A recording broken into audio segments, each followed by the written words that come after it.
ನಮಸ್ಕಾರ ಅಮರನಾಥ್ ಯಾತ್ರೆಗೆ ಈಗೇನು ವಿಡಿಯೋ ನೋಡ್ತಾ ಇದ್ದೀರಾ, ಇದು 30/6/2024 ಮೊನ್ನೆ ತೆಗೆದಿರುವಂಥ ಈ ವಿಡಿಯೋ. ಸೊ ಅಮರನಾಥ್ ಯಾತ್ರೆ ಭರದಿಂದ ಸಾಗುತ್ತಾ ಇದೆ.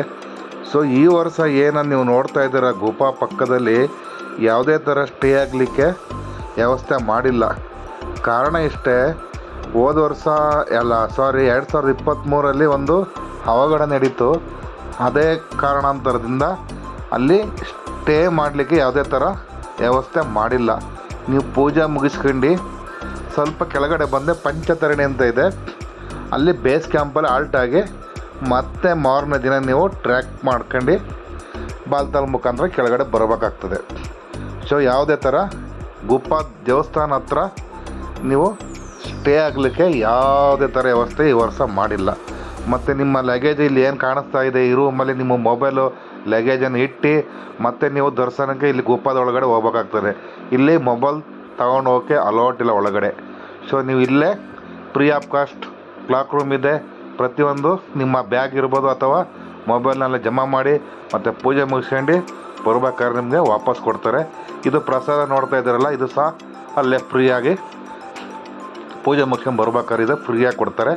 ಮತ್ತು ಬೇರೆ ಏನಾರ ನಿಮ್ಮದು ಅಲ್ಲಿ ಫೋಟೋ, ಶಿವನ ಫೋಟೋ ಆಗಿರ್ಬೋದು, ಅವೆಲ್ಲ ಈ ಜಾಗದಲ್ಲಿ ಸಿಗ್ತದೆ ನೋಡಿ. ಇಲ್ಲಿ ಕಾಣ್ತಾ ಇದೆ ಚಿಕ್ಕ ಚಿಕ್ಕ ಅಂಗಡಿಗಳಿದೆ. ಸೊ ಇಲ್ಲಿ ನೀವು ಪರ್ಚೇಸ್ ಮಾಡ್ಬೋದು. ಮತ್ತು ಇದ್ರ ಹಿಂದೆಗಡೆ ಇರಲಿಕ್ಕೆ ಅಂತ ಟೆಂಟ್ ಹಾಕ್ತಾಯಿದ್ರು ಮುಂಚೆಲ್ಲ, ಇವಾಗ ಯಾವುದೇ ಥರ ಟೆಂಟ್ ಇಲ್ಲ. ಸ್ವಲ್ಪ ಕೆಳಗಡೆ ಬಂದರೆ ಬೇಸ್ ಕ್ಯಾಂಪ್ ಇದೆ ಪಂಚತರಣಿಲಿ, ಅಲ್ಲಿ ಸ್ಟೇ ಆಗ್ಬೋದು. ಸೊ ಈ ವರ್ಷ ತುಂಬಾ ಜನಸಂಖ್ಯೆ ಜಾಸ್ತಿ ಇದೆ. ಸೊ ಅದೇ ಥರ ಮಿಲ್ಟ್ರಿ ಬಿಗಿ ಬಂದೋಬಸ್ತು ತುಂಬಾ ಮಾಡಿದ್ದಾರೆ. ಏನು ಯಾರು ಹೆದ್ರಕ್ಕೆ ಹೋಗ್ಬೇಡಿ, ತಲೆ ಕೆಡಿಸ್ಕೋಬೇಡಿ. ಅಮರನಾಥ್ ಯಾತ್ರೆಗೆ ಖಂಡಿತ ಬನ್ನಿ, ನೋ ಪ್ರಾಬ್ಲಮ್. ಇದು ಪೂರ್ತಿ ವಿಡಿಯೋ ನೋಡಿ. ಇದು ಮೊನ್ನೆದು ವಿಡಿಯೋ, 30ನೇ ತಾರೀಕಿದು. ಎಷ್ಟೆಲ್ಲ ಅರೇಂಜ್ಮೆಂಟ್ ಮಾಡಿದ್ದಾರೆ, ಸಿಕ್ಕಾಪಟ್ಟೆ ಜನ ಇದ್ದಾರೆ ಈ ವರ್ಷ ಸಹ. ಏನು ತಲೆ ಕೆಡಿಸ್ಕೊಳಕ್ಕೆ ಹೋಗಲೇಬೇಡಿ. ಮತ್ತು ಇನ್ನೇನಪ್ಪ ಅಂದರೆ RFD ಕಾರ್ಡು, ಅದು ನೀವು ಟ್ರೈನಲ್ಲಿ ಬರೋರು ಜಮ್ಮುನೆಲ್ಲ ತೊಗೊಂಬಿಡಿ, ಅಲ್ಲಿ ಸ್ವಲ್ಪ ಲೈನ್ ಇರ್ತದೆ. ಸೊ ವಿಮಾನ ಮುಖಾಂತರ ಬರೋರು ನೀವು ಬೇಸ್ ಕ್ಯಾಂಪ್ ಬಾಲ್ತಾಲ್ ಅಥವಾ ಪೇಲ್ಗಾಮಲ್ಲಿ RFD ಕಾರ್ಡನ್ನು ತಗೋಬೇಕಾಗ್ತದೆ. ಮತ್ತು ಬಾಲ್ತಾಲ್ ಕೆಳಗಡೆ ಸ್ಟೇ ಆಗಲಿಕ್ಕೆ ರೂಮ್ ವ್ಯವಸ್ಥೆ ಮಾಡಿದ್ದಾರೆ. ಸೊ ಫರ್ ಹೆಡ್ ಬಂದು 300 ರೂಪಾಯಿ ಇದೆ. ಸೊ ಮಂಚ ಥರ ಟೇಬಲ್ ಬೇಕು ಅಂದರೆ ನಿಮಗೆ 500 ರೂಪಾಯಿ ಇದೆ. ಕುದುರೆ ಬಂದು ಅಪ್ ಆ್ಯಂಡ್ ಡೌನು 7,000 ಇದೆ. ಪಾಲ್ಕಿ ಬಂದು ಅಪ್ ಆ್ಯಂಡ್ ಡೌನು 28,000 ಇದೆ. ಮತ್ತು ಹೆಲಿಕಾಪ್ಟ್ರ್ ಬಗ್ಗೆ ನಾನು ಹೇಳಲ್ಲ, ತುಂಬ ಪ್ಯಾಕ್ ಆಗ್ತದೆ. ಸೊ 3,000 ರೂಪಾಯಿ ತಗೊಳ್ತಿದ್ದಾರೆ ಬಾಲ್ತಾಲಿಂದ. ನಾನು ಯಾರಿಗೂ ನಿಮ್ಗೆ ಹೇಳಲ್ಲ ಬುಕ್ಕಿಂಗ್ ಮಾಡಿ ಅಂತ, ಯಾಕಂದರೆ ಅಲ್ಲಿ ತುಂಬ ಮೋಸ ಹೋಗ್ಬೇಕಾಗ್ತದೆ, ತುಂಬ ಮೋಸ ಇರ್ತದೆ. ಸೊ ಹಂಗಾಗಿ ನಾನು ಹೆಲಿಕಾಪ್ಟ್ರ್ ಬಗ್ಗೆ ಜಾಸ್ತಿ ಮಾತಾಡಲ್ಲ. ಸೊ ಮತ್ತಿನ್ನೇನಪ್ಪ ಅಂತ ಅಂದರೆ ಊಟದ ವ್ಯವಸ್ಥೆ ಆಗಿರ್ಬೋದು, ಎಲ್ಲ ಪ್ರತಿ ವರ್ಷ ಯಾವ ಥರ ಇರ್ತದೆ ಅದೇ ಥರ ಫ್ರೀ ಆಫ್ ಕಾಸ್ಟಲ್ಲಿ ಊಟದ ವ್ಯವಸ್ಥೆ ಮಾಡಲಾಗಿದೆ. ಮತ್ತು ಜಾಸ್ತಿ ನೀವು ಲಗೇಜ್ ಎಲ್ಲ ತಗೊಂಡೋಗ್ಬಿಡಿ. ನೋಡಿ ಕುದುರೆ ಮೇಲೆ ಪಾಪ ನಮಗೆ ಕೂರಲಿಕ್ಕೆ ತೊಂದರೆ ಆಗ್ತದೆ. ಅದರಲ್ಲಿ ನೋಡಿ ಎಷ್ಟೆಷ್ಟು ದೊಡ್ಡ ದೊಡ್ಡ ಬ್ಯಾಗ್ಗಳ ನೆತಾಕೊಂಡು ಹೋಗ್ತಿದ್ದಾರೆ ನೋಡಿ. ಸೊ ಇದರಿಂದ ತೊಂದರೆಗಳಾಗ್ತದೆ. ಅದಕ್ಕೋಸ್ಕರ ಆದಷ್ಟು ಕಮ್ಮಿ ಲಗೇಜನ್ನ ತಗೊಂಡೋಗೋದು ಒಳ್ಳೆಯದು. ಮತ್ತು ನೀವು ಬಾಲ್ತಾಲ್ ಕೆಳಗಡೆ ಬಂದು ಎಷ್ಟೋ ಜನ ಕೇಳ್ತಿದ್ದಾರೆ, ನಾವು ಹೋಗ್ಬೇಕು, ಎಲ್ಲಿಗೆ ವೈಷ್ಣೋದೇವಿಗೆ ಹೋಗ್ಬೇಕು, ಯಾವ ಥರ ಹೋಗ್ಬೇಕು ಅಂತ ಕೇಳ್ತಿದ್ದಾರೆ. ಸೊ ನಿಮಗೆ ಬಾಲ್ತಾಲಲ್ಲೇ ನಿಮಗೆ ಬಸ್ ಸಿಗ್ತದೆ ಜಮ್ಮುಗೆ. ನೀವು ಜಮ್ಮಲ್ಲಿ ಇಳ್ಕೊಬೇಡಿ, ಉದಮಾಪುರ ಹೈವೇ ರೋಡಲ್ಲಿ ಬೈಪಾಸಲ್ಲಿ ಇಳ್ಕೊಳ್ಳಿ. ಅವ್ರಿಗೆ ಹೇಳಿ ಡ್ರೈವರ್ಗೆ ಬೈಪಾಸಲ್ಲಿ ಇಳಿಸಿ ನಾವು ಕತ್ರಾಗೆ ಹೋಗ್ಬೇಕು ಅಂತ. ಸೊ ಉದಮಾಪುರ ಬೈಪಾಸಿಂದ 50 ಕಿಲೋಮೀಟ್ರು ವೈಷ್ಣೋದೇವಿ ಇದೆ. ಸೊ ಮಿನಿ ಟೆಂಪೋ ಚಿಕ್ಕ ಚಿಕ್ಕ ಗಾಡಿಗಳೆಲ್ಲ ಹೋಗ್ತಾ ಇರ್ತವೆ. 70 ರೂಪೀಸ್ ಚಾರ್ಜ್ ಮಾಡ್ತಾರೆ. ನೀವು ಜಮ್ಮುಗೆ ಹೋಗಿ ತಿರ್ಗಾ ರಿಟರ್ನು ಕತ್ರಾ ವೈಷ್ಣೋದೇವಿ ಬರೋಕ್ಕೆ ತುಂಬ ದೂರ ಆಗ್ತದೆ. ಬೈಪಾಸಲ್ಲಿ ಇಳ್ಕೊಂಬಿಡಿ, ಉದಮಾಪುರ ಬೈಪಾಸ್ ಅಂತ ಹೇಳಿ ಡ್ರೈವರಿಗೆ. ಸೊ ಇನ್ನು ಜಮ್ಮು ಬಿಟ್ಟು ಇನ್ನು ಹಿಂದೆ ಇರ್ತದೆ. ಸೊ ನೀವು ಅಲ್ಲಿಗೆ ವೈಷ್ಣೋದೇವಿ ಹತ್ರ ಆಗ್ತದೆ. ವೈಷ್ಣೋದೇವಿಗೆ ಹೋದ ನಂತರ ನೀವು ಹೋಟ್ಲಲ್ಲಿ ಸ್ಟೇ ಆಗ್ತೀರ, ಅಲ್ಲೂ ಸಹ ಪರ್ಮನೆಂಟ್ ಬೇಕಾಗ್ತದೆ. ಹೋಟ್ಲರೇ ನಿಮಗೆ ಒಂದು 50 ರೂಪೀಸ್ ತಗೊಂಡು ಅವರೇ ರೆಡಿ ಮಾಡಿಕೊಡ್ತಾರೆ ಎಲ್ಲಿಗೆ, ವೈಷ್ಣೋದೇವಿಗೆ. ಸೊ ಅಲ್ಲಿಗೂ ಒಂದು ಪರ್ಮನೆಂಟ್ ಬೇಕಾಗ್ತದೆ. ಸೊ ನೀವು ಕಂಪಲ್ಸರಿ ಆಧಾರ್ ಕಾರ್ಡು ಮತ್ತು ವೋಟ್ ID ಕಾರ್ಡು ಅದು ಸಹ ಬೇಕೇ ಬೇಕು. ಮತ್ತು ಇನ್ನೊಂದು ಏನಪ್ಪ ವಿಷಯ ಅಂದರೆ, ಅಮರನಾಥದಲ್ಲಿ BSNL ಸಿಮ್ ಓನ್ಲಿ ಮಾತ್ರ ಕೆಲಸ ಮಾಡೋದು. ಪದೇ ನಾನು ಎಲ್ಲ ವಿಡಿಯೋದಲ್ಲಿ ಹೇಳ್ತಾ ಇರ್ತೀನಿ. ನೀವು ಏರ್ಟೆಲ್ ಆಗಿರ್ಬೋದು, ಬೇರೆ ಯಾವುದು ತೊಗೊಂಡೋಗ್ಬೇಡಿ. ತಗೊಂಡು ನೀವು ಅಲ್ಲೇ ಪರ್ಚೇಸ್ ಮಾಡ್ಕೋಬೇಕಾಗ್ತದೆ. BSNL ಮಾತ್ರ ತಗೊಂಡು ಹೋಗ್ಬೇಕಾಗ್ತದೆ. ಮತ್ತೇನಪ್ಪ ಅಂದರೆ ನಿಮ್ಮ ಕೈಲಿ ಟ್ರ್ಯಾಕಿಂಗ್ ಮಾಡೋಕ್ಕಾಗಲ್ಲ, ನಿಮಗೆ ತೊಂದರೆ ಇದೆ ಅಂದರೆ ಮಾತ್ರ ಕುದುರೆನ ಯೂಸ್ ಮಾಡಿ. ಏಕೆ ಅಂತಂದರೆ ಕುದುರೆ ಅದೊಂದು ಪ್ರಾಣಿ, ಪಾಪ ಅದಕ್ಕೆ ತೊಂದರೆ ಕೊಡಬಾರ್ದು. ನಿಮ್ಮ ಕೈಲಿ ಆಗಲ್ಲ ಅಂದ್ರೆ ಮಾತ್ರ ಕುದುರೆ ಯೂಸ್ ಮಾಡಿ. ಪಾಪ ಅವಕ್ಕೂ ತುಂಬ ಕಷ್ಟ ಆಗ್ತದೆ. ಎಷ್ಟೋ ಜನಗಳು ಆಗೋರು ಇದ್ದಾರೆ, ಅವರು ಬೇಕು ಅಂತಲೇ ಕುದುರೆ ಮೇಲೆ ಕುತ್ಕೊಂಡು ಹೋಗ್ತಾ ಇರ್ತಾರೆ. ಅವರು ಟ್ರ್ಯಾಕಿಂಗ್ ಮಾಡ್ಬೋದು. ಯಾರಿಗೆ ಸ್ವಲ್ಪ ಹೆಲ್ತ್ ಪ್ರಾಬ್ಲಮ್ ಇರ್ತದೆ ಅಂಥವ್ರು ಮಾತ್ರ ಕುದುರೆನ ಯೂಸ್ ಮಾಡಿ. ನೋಡಿ, ಈ ಥರ ಎಲ್ಲ ಊಟ ಫ್ರೀ ಆಫ್ ಕಾಸ್ಟ್ ಇದೆ ಇಲ್ಲಿ, ಯಾವುದೇ ಥರ ದುಡ್ಡು ಕೊಡೋಂಗಲ್ಲ. ಉಂಡಿಕ್ಕಿರ್ತಾರೆ, ನಮಗೆ ಅದರೊಳಗಡೆ ಹಾಕಂಗಿದ್ರೆ ಹಾಕ್ಬೋದು. ಸೊ ಹಾಕೋದು ಒಳ್ಳೆಯದು. ಉಂಡಿಗೆ ಯಾರೇನು ಹಾಕಿ ಅಂತ ಹೇಳಲ್ಲ, ಕೈಲಾದಷ್ಟು ಅವ್ರಿಗೆ ಸಹಾಯ ಮಾಡಬೇಕು. ಯಾಕೆ ಇಷ್ಟೊಂದು ಥರ ಎಲ್ಲ ಅವ್ರು ನಮಗೆ ಊಟದ ವ್ಯವಸ್ಥೆ ಮಾಡಿರ್ತಾರೆ. ಸೊ ಹಂಗಾಗಿ ಮತ್ತು ಅಮರ್ನಾಥಲ್ಲಿ ಎಲ್ಲ ವ್ಯವಸ್ಥೆ ಚೆನ್ನಾಗಿದೆ, ಊಟದ್ದು ಸಹ ಚೆನ್ನಾಗಿದೆ, ರೂಮಿಂದು ಸಹ ಚೆನ್ನಾಗಿದೆ. ಒಂದು ಭಾಳ ಪ್ರಾಬ್ಲಮ್ ಇದೆ, ಟಾಯ್ಲೆಟ್. ಇದು ಎಷ್ಟು ಪ್ರಾಬ್ಲಮ್ ಅಂತ ಅಂದರೆ ಟಾಯ್ಲೆಟು ಹೇಳಲಿಕ್ಕಾಗಲ್ಲ, ಕ್ಲೀನ್ ಇರಲ್ಲ. ಒಂದು ತುಂಬಾ ಗಲೀಜಿರ್ತದೆ. ಟಾಯ್ಲೆಟ್ದು ಒಂದು ಪ್ರಾಬ್ಲಮ್ ಇದೆ ಅಷ್ಟೇ ಅಮರ್ನಾಥಲ್ಲಿ. ಇದೇ ಒಂದು ದೊಡ್ಡ ತಲೆ ಬಿಸಿ. ಮತ್ತು ಸ್ನಾನದ ವ್ಯವಸ್ಥೆನೂ ಸಹ ಅಷ್ಟೇ ಕಷ್ಟ ಇದೆ. ನೀವು 100 ರೂಪಾಯಿ ತಗೊಳ್ತಾರೆ, ಒಂದು ಅರ್ಧ ಪ್ಯಾಕೆಟ್ ನೀರು ಕೊಡ್ತಾರೆ, ಬಿಸಿನೀರು. ಸ್ನಾನ ಮಾಡ್ಕೋಬೋದು ಅಷ್ಟೇ, ಅರ್ಧ ಬಕೆಟಲ್ಲಿ ಸ್ನಾನ ಮಾಡ್ಕೋಬೇಕಾಗ್ತದೆ ಅಷ್ಟೇ.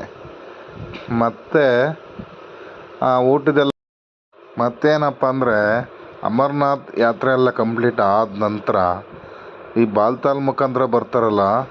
ಸೊ ಅಲ್ಲಿ ಒಂದು ಸೋನುಮಾರ್ಗ್ ಅಂತ ಇದೆ ಬಾಲ್ತಾಲ್ ಪಕ್ಕನೇ.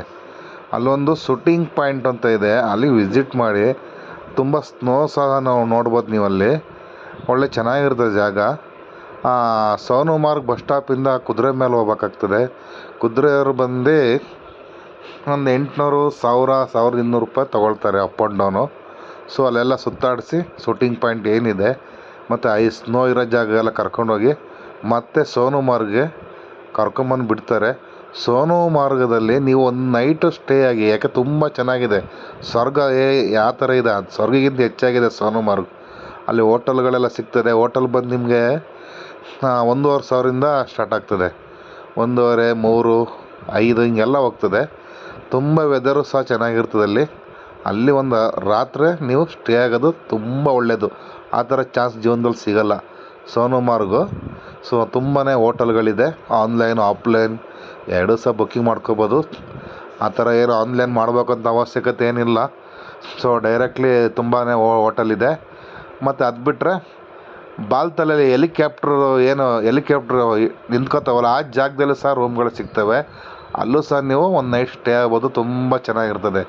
ಏಕೆಂದರೆ ನಾನು ಸೋನುಮಾರ್ಗದಲ್ಲಿ 2 ದಿನ ಸ್ಟೇ ಆಗಿದೆ, ಮತ್ತು ಹೆಲಿಪ್ಯಾಡ್ ಹತ್ರನೂ 2 ದಿನ ಸ್ಟೇ ಆಗಿದೆ. ತುಂಬಾ ಚೆನ್ನಾಗಿರ್ತದೆ, ಒಳ್ಳೆ ಮಜಾ ಬರ್ತದೆ. ಬಾಲ್ತಾಲ್ ಹೆಲಿಪ್ಯಾಡ್ ಹತ್ರ, ಅದು ಬಿಟ್ಟರೆ ಮತ್ತು ಸೋನುಮಾರ್ಗ್ ಹತ್ರ 1 ದಿನ ಸ್ಟೇ ಆಗಿ ಮಾರನೇ ದಿನ ಎದ್ದು ಸೀದಾ ಶ್ರೀನಗರಕ್ಕೆ ಬನ್ನಿ. ಶ್ರೀನಗರದಲ್ಲಿ ದಾಲ್ ಲೇಕ್ ನಿಮಗೆ ಗೊತ್ತಿರ್ಬೋದು, ಗೊತ್ತಿಲ್ಲದೇ ಇರ್ಬೋದು. ನೀರು ಮೇಲೆ ತೇಲುವಂಥ ಅಂಗಡಿಗಳು, ಬಟ್ಟೆ ಅಂಗಡಿಗಳು, ಹೋಟ್ಲುಗಳು ಎಲ್ಲ ನೀರು ಮೇಲೆ ತೇಲ್ತಾ ಇರ್ತದೆ. ರೂಮ್ಗಳು ಸಹ ಅದು ನೀರು ಮೇಲೆ ತೇಲ್ತಾ ಇರ್ತದೆ.